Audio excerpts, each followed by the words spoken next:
Tartibga solinmagan chorrahalar. Tartibga solinmagan chorrahalar ko'rib turganlaringizdek ikki xil bo'ladi. Birinchisi imtiyoz belgilari yo'q, ikkinchisi imtiyoz belgilari bor.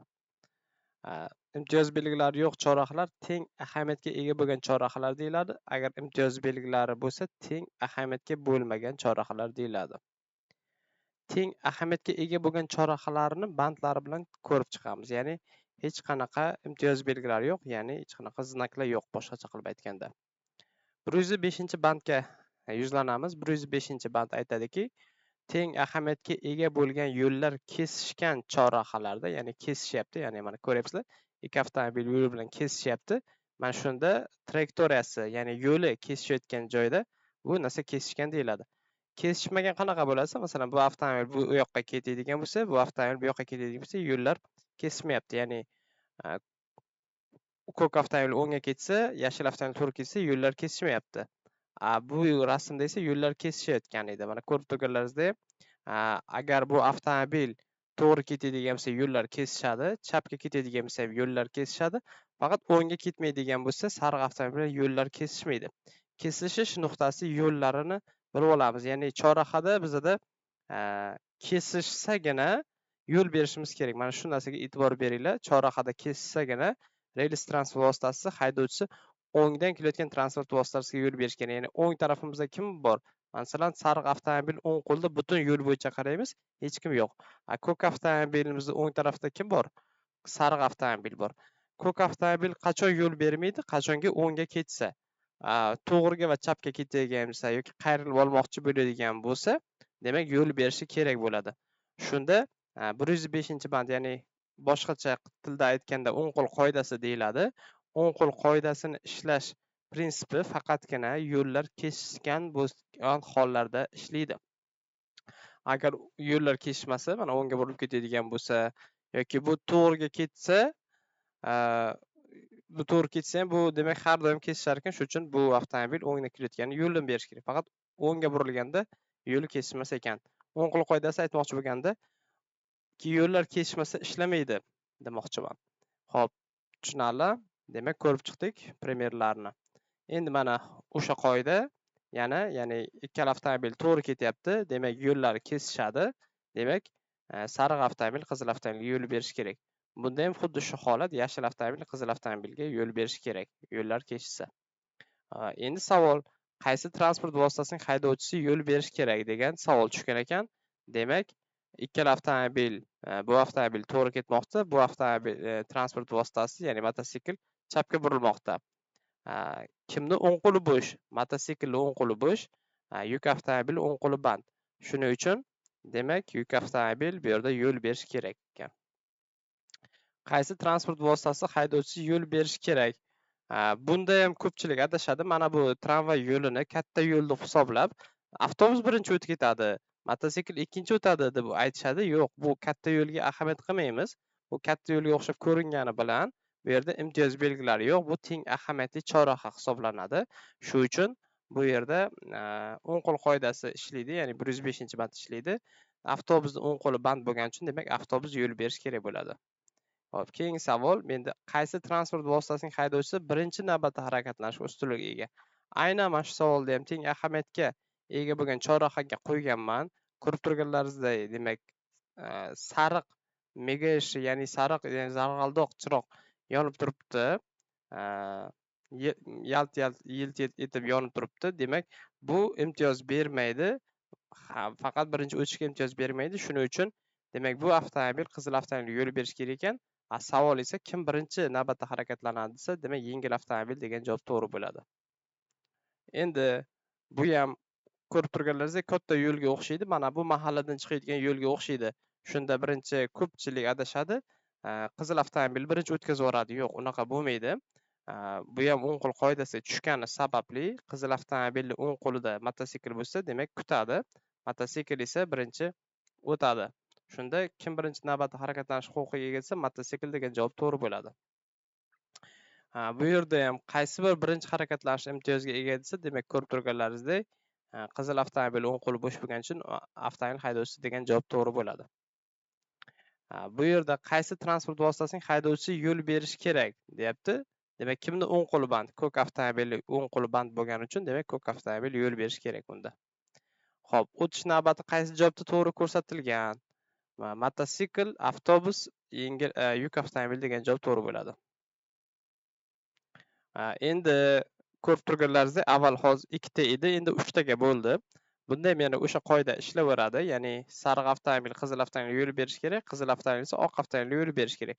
Demak, soat strelkasi bo'yicha ketma-ketlikda o'taveradi. Birinchi oq, keyin qizil, ya'ni sariq. Ya'ni soat strelkasi deganda faqatgina yo'llar kesishsagina ishlaydi, hurmatli o'quvchilar. Yo'llar kesishsagina bu soat strelkasi ishlaydi. Demak, bu 3 deb olsak, buni 6 deb olsak, buni 9 deb olsak, mana shunaqa soat strelkasi bo'yicha ketma-ketlikda o'tib boradi. Mana ko'k, keyin qizil, keyin yashil mana.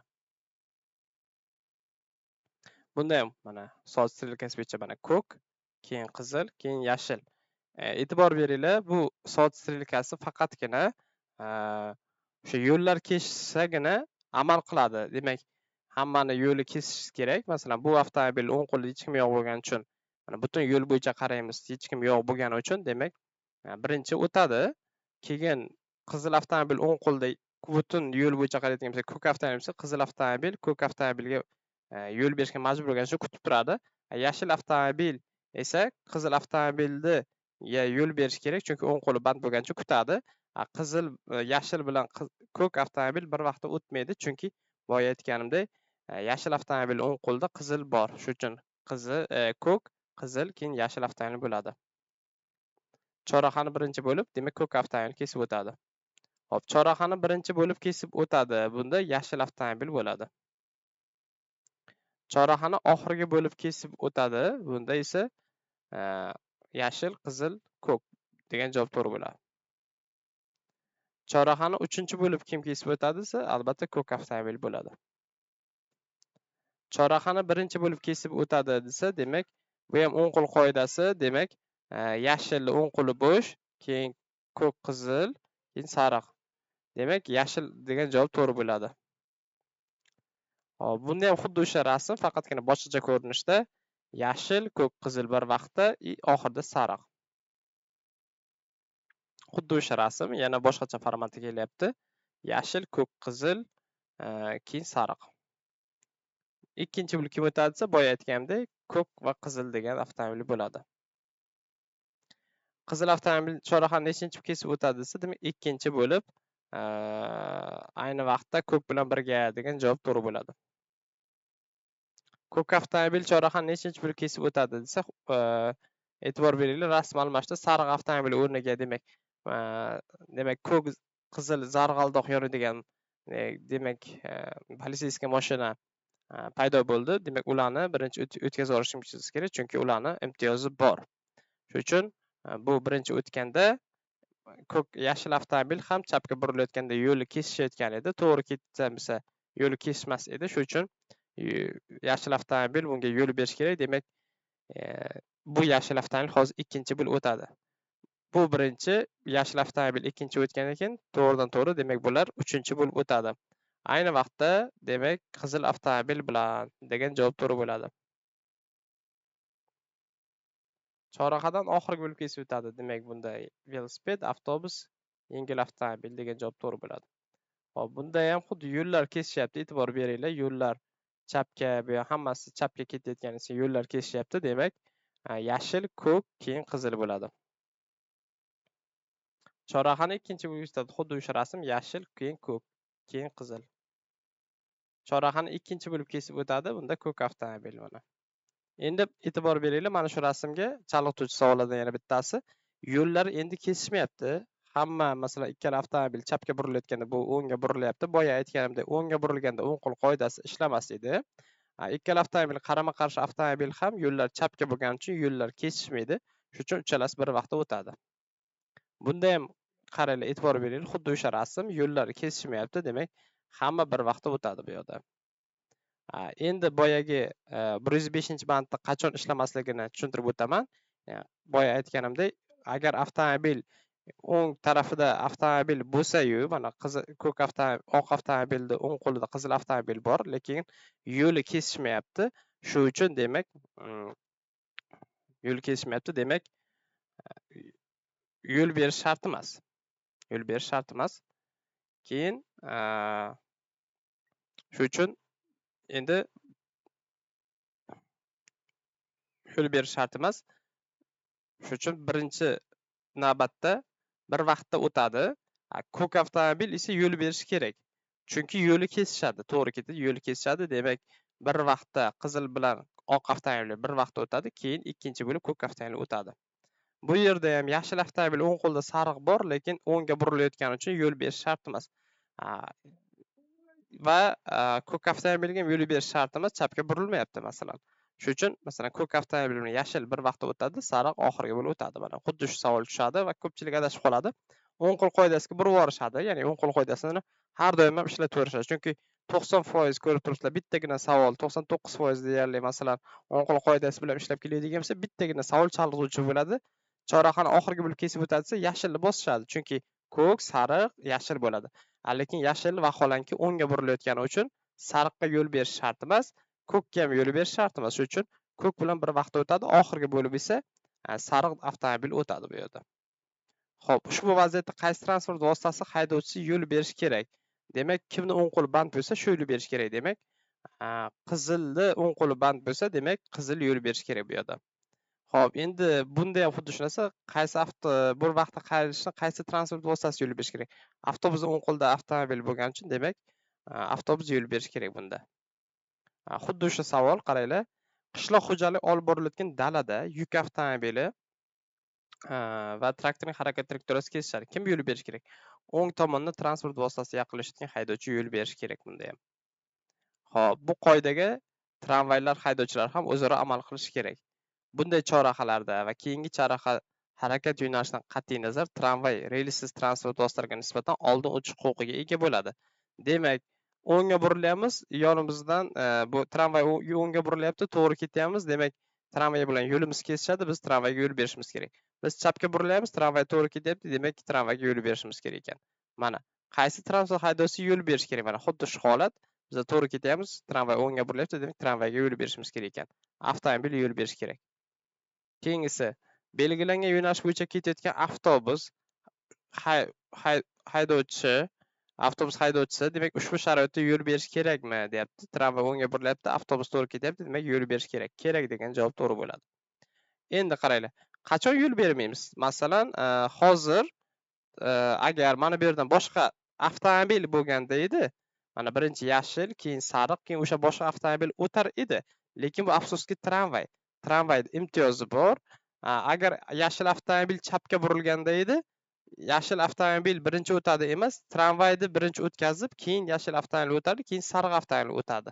Lekin yashil avtomobilni to'g'ri ketsa, o'ngga buriladigan bo'lsa, tramvay bilan yo'li kesishmayotgani uchun, trayektoriyasi kesishmayotgani uchun harakat yo'li. Shuning uchun bular ikkalasi bir vaqtda o'tadi.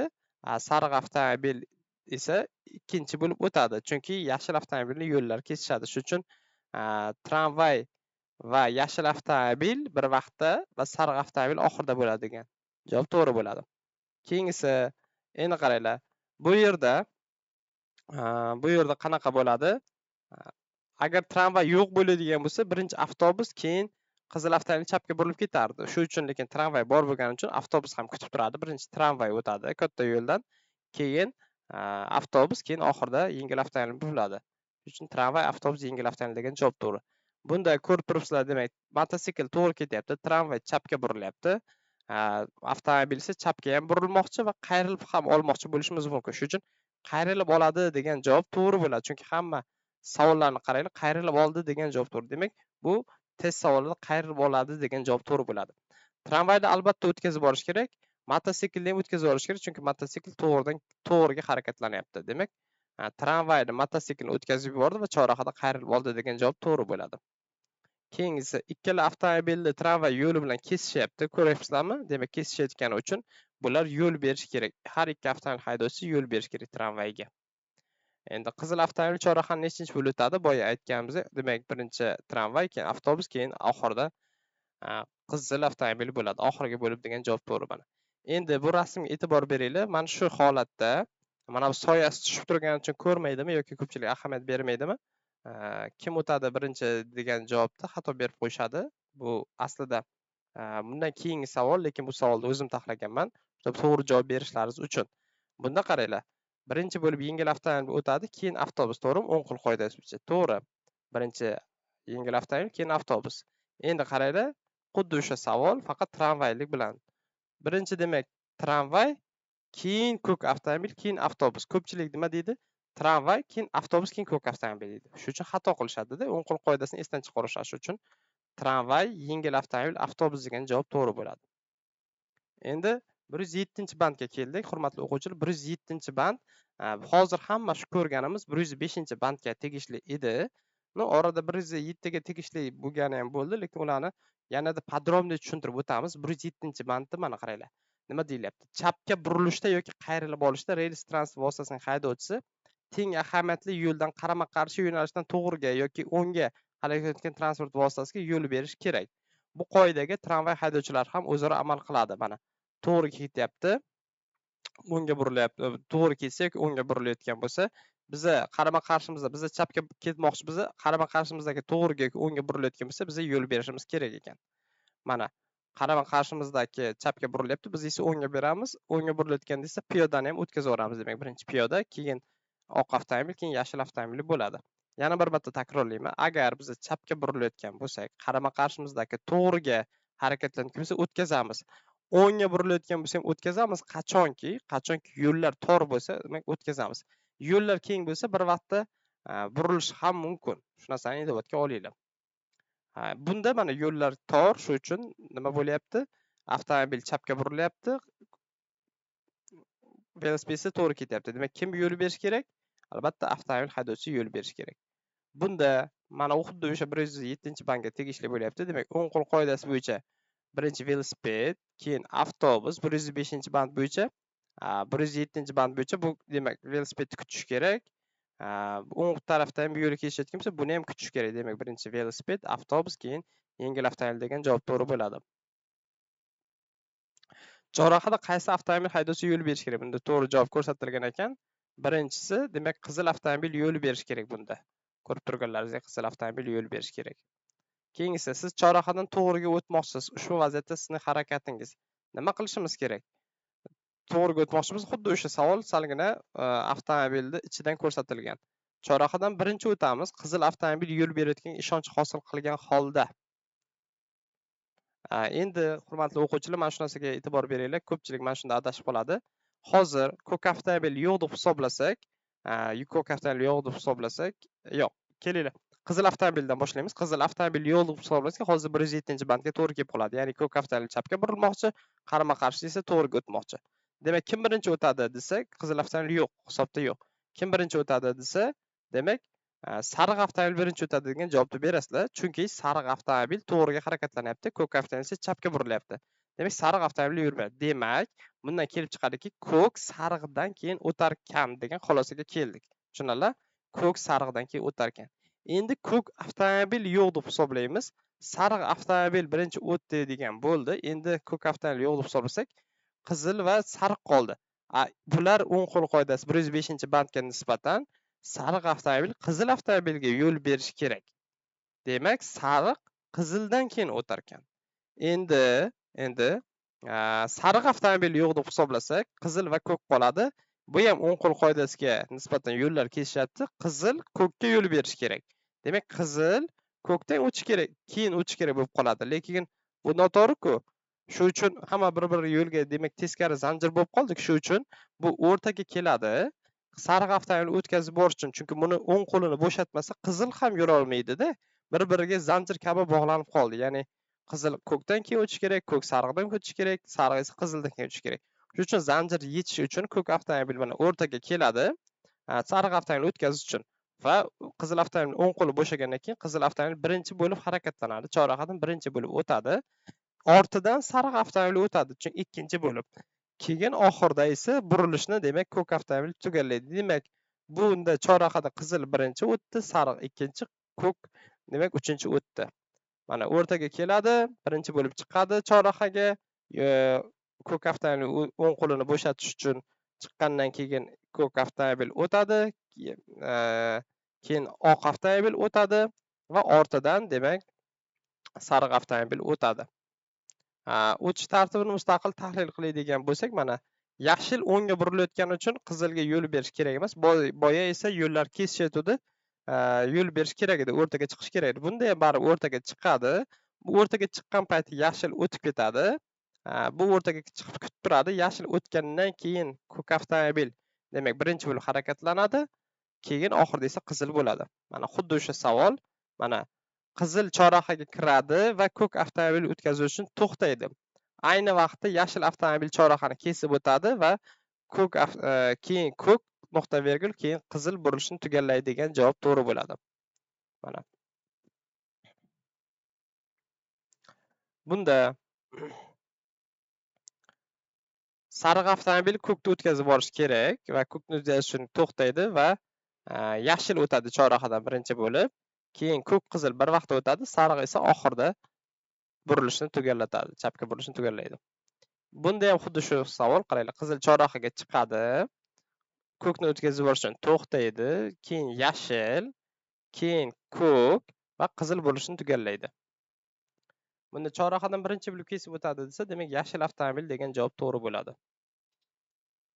Hop, choraxadan ikkinchi bo'lib kesib o'tadi. Boya demak tushuntirib o'tdik. Qaraymiz, bunda qizil ko'kni o'tkazib yuborish uchun to'xtaydi, yashil bu vaqtda o'tib ketadi. Demak, yashil birinchi, ko'k ikkinchi bo'lib o'tar ekan. Choraxani oxirgi bo'lib kesib o'tadi. Demak, qizil oxirgi bo'lib kesib o'tadi. Choraxani oxirgi bo'lib o'tadi. Bunda ham qizil avtomobil oxirgi bo'lib kesib o'tadi.